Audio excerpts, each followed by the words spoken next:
In this video, we'll look at how to take apart sweaters in order to use them for various purposes. I use them for rug making. Typically, sweaters come with two different types of seams. Either one can be useful. One you will take apart in a continuous ball, and the other one in many smaller balls. The difference is shown here. You can see the edge of the seam was put together with a sewing machine. These are very difficult to take out. And these seams I simply cut into these smaller balls by snipping the sweater itself. When the sweater pieces have been put together with this little yarn seam in sort of a running stitch, it's much easier to take apart, and then you can get balls because you can take it apart in a continuous thread. These balls you can use for warp webbing, or you can put many strands of it together to hang on as high pile knots. To take off these seams, you simply must find the head of the little stitch. They're like little teardrop-shaped stitches, and the round head that goes around the foot of the next one is where you want to slit so that you can get a grip of the thread and simply pull it out. Some yarns work better for this than others. This one lets me do an inch or two at a time before the thread breaks. Between my seam ripper and my fingers, I continue to work the seam apart until I get each piece separate from the other.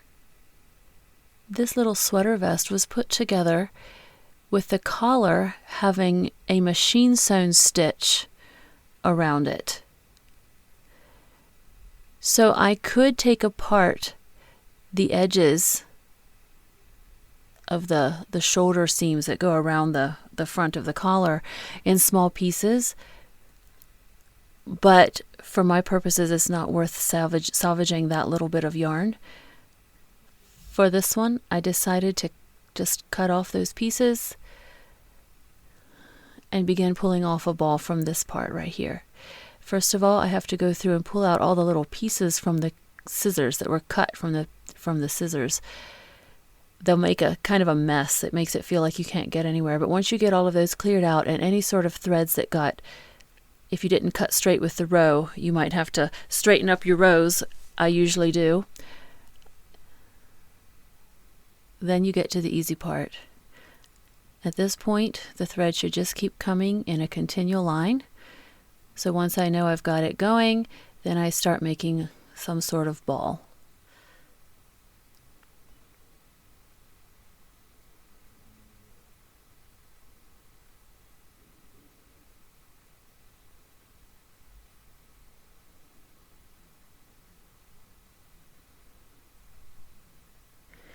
The other kind of seam, being nearly impossible to take apart, and certainly not worth even trying from my perspective, we simply cut. I cut each piece so that one side has the seam retained and one side is cut free of the seam. So the curve here is where the neck was. Again, I don't try to salvage all the little pieces on either side. I simply cut across to make it somewhat straight.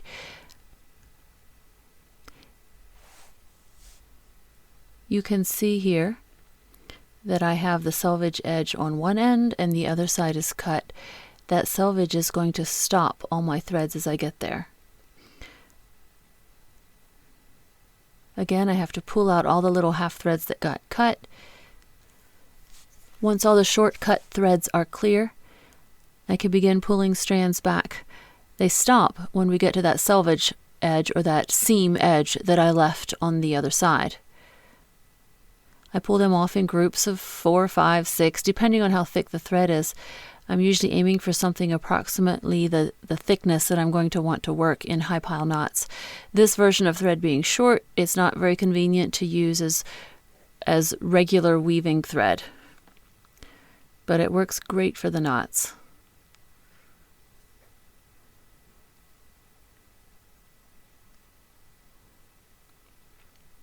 These can be bound up in a small little half ball. which is easily opened when you're ready to work with it.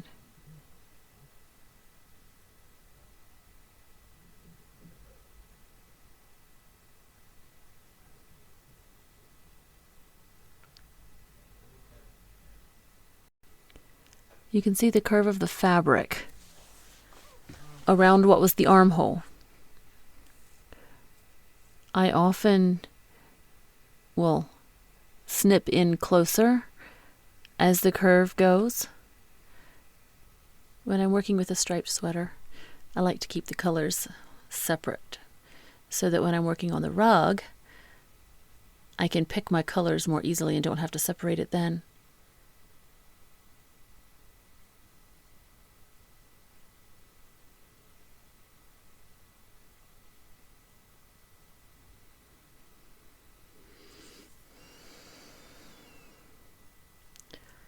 In the end, you get a string of these little balls on the seam.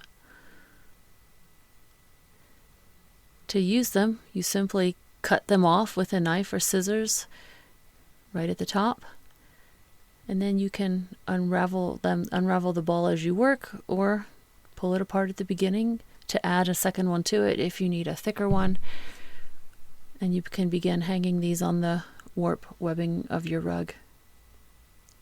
And there you go. Now you know how to do it and can start making your own rugs from old sweaters.